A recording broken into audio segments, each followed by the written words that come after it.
Hey guys, so I am doing my retwist right now. I'll show you how far I've gotten.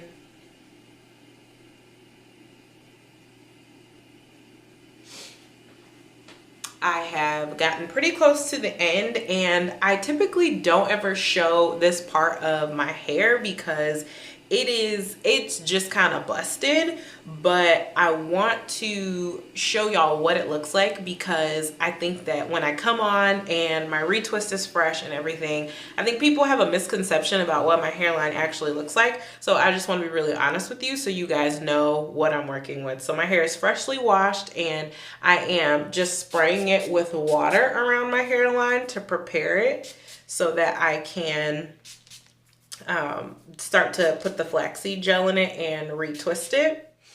Here are my temple locks, or I don't know if you call these temple locks, but you know, the locks that are right here by my sideburns. And these locks they're very, like, they're just small and kind of one of the thinner locks that I have, and the hair around them doesn't always grow into the lock. So if you'll notice, there's all this hair that's kind of loose here. Now this could be broken hair, I'm not entirely for sure, but it's not in the lock. So it takes a lot for me to kind of smooth and get all of that hair into the lock. And I think I may use that locking tool that I showed you guys in the last video. I may use that locking tool to go ahead and try to incorporate some of that loose hair into the lock. So for this one, I do not twist tightly at all. I just grab the hair, do a light just twist with, you know, just a few fingers,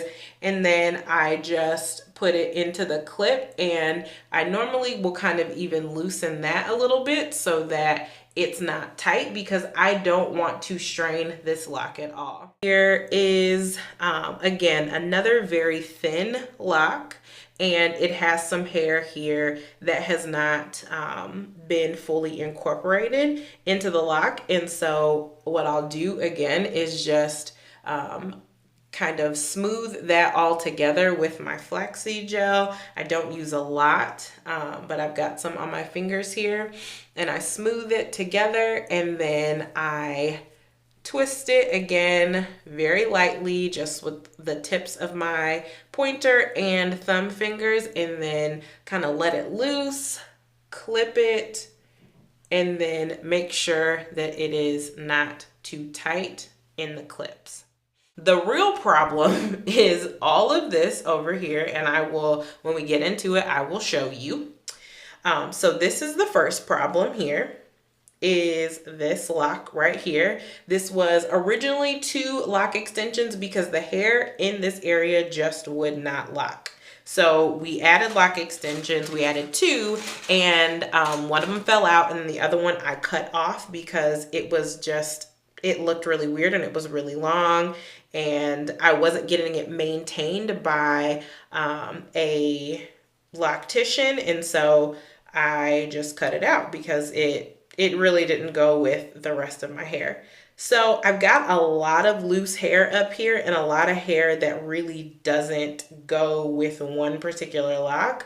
So I'm having to do a lot of kind of flat twisting and kind of tucking in order to keep the hairs incorporated into a lock and to keep a decent part.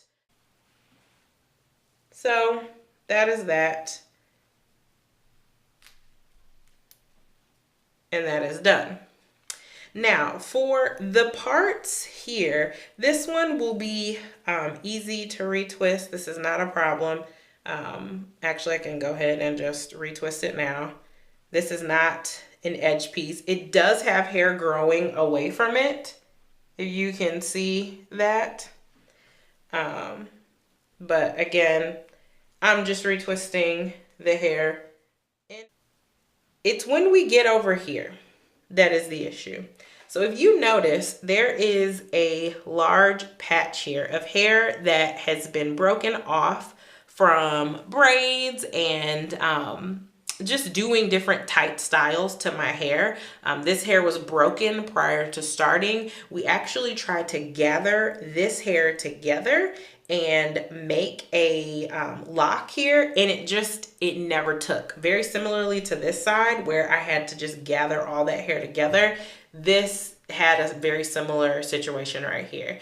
And so what I do is I like to, for this lock right here, I try to gather as much hair as I can, like this. And then what I'll do is flat twist the hair into the lock. So let me actually start over here, which is where I normally start, because then this kind of gives me a guide for how to move from one side to the other. So I'm going to part here, and I hate that I have to kind of pop some of the locks, but that's just what happens. Popping the lock is where there are hairs that have been incorporated into one lock, and then maybe because you've washed your hair vigorously or your hair is kind of just growing in different directions, it can get incorporated into another lock or get locked up into a different lock, and so you've got to break it. So some of what's going on up here is like hairs that have been broken because you have to pop the lock. And I don't love that I have to do that, but when you've got super coily hair, that's just part of the locking process. Any loctician will tell you that. That's just part of it. So here I'm parting with this. I could use a comb. I broke my comb like a long time ago and never got a new one. So this is what I use. Don't judge me, okay? Now, what I'm doing is adding some flaxseed gel to the area here, smoothing it out, trying not to get that part messed up. And then I just start twisting here. It's not an exact flat twist, but what I'm trying to do is to just get the hair to lay flat right here at the front. And I twist that and back into the lock as well as I can, and then try to wrap the additional hair that's kind of left loose around the lock. So it's not ideal. Like, I wish that my edges were more complete, honestly, because I don't like that I have to do this every single time. But I also know that it could be way worse. I could be completely edgeless, and yeah, so I'm just not gonna complain about it because it could be way worse than what it is. And it's not that bad. It really isn't that bad. It's just I'm showing you guys what it looks like to kind of deal with my hairline, because it is so difficult sometimes, honestly, to deal with it because of how much loose hair there is up here at the top. So for this one, I do the same thing. Y'all see my grays popping? They're up here, but they're here to stay. I am not dyeing my hair because it's not something that I want to have to maintain. So I said on my Instagram I might dye my hair black. I don't know. I really don't think I will. I really don't think I will. I thought about it. I like the way that it looks, but it's one more thing to have to maintain that I really don't want to do. So, okay, so same thing with this lock. You can see there is hair that is not incorporated there. I'm doing my best to smooth it out and to make sure that it is going to twist really well. And then I just start twisting and trying to incorporate it into the lock as well as I can, and then I twist the lock. The gray hair, I've given up. Sometimes it incorporates, sometimes it doesn't. The gray hair has a life of its own and does what it wants, and I let it because it's Oh God, it just never incorporates like as much as I want it to. Um, and I could try to make it, but like right now it's like, oh, it looks smooth. And like, I don't know, give it a couple hours. It'll be out of this lock and curled up on my head. Let me sit under the dryer for a little bit and then it's a wrap. It's a wrap.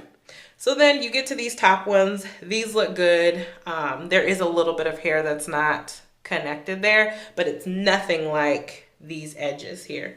So I'm gonna go ahead and retwist and finish up, and then I will be back. Hey guys, so I am back and I just wanted to show you what my hair looks like when I'm done retwisting prior to sitting under the dryer or letting my hair air dry. So this is what it looks like.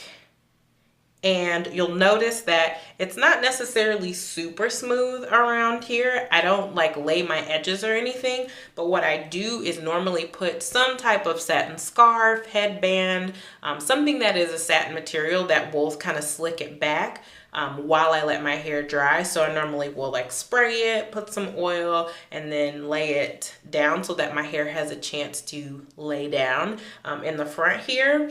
And then I'll just go about my life. Sometimes I'll sit in the dryer, sometimes I'll let it air dry, like I said. So it kind of all depends. But in the end, the outcome is still the same. It kind of still looks the same. So I don't have a recommendation. Air dry, sit under a hooded dryer. I don't recommend blow drying your hair for a super long time. I do blow dry my hair sometimes if I am, you know, kind of just like trying to hurry up and get things done and I don't want to go to bed with wet hair, or maybe I have somewhere to go and I need my hair to be dry more quickly. But if you blow dry it, just do it on cool or warm and you should be good. But anyway, I just wanted y'all to see me twist my edges and see the end kind of outcome here. And I hope that that was helpful for you. And I'll see you guys.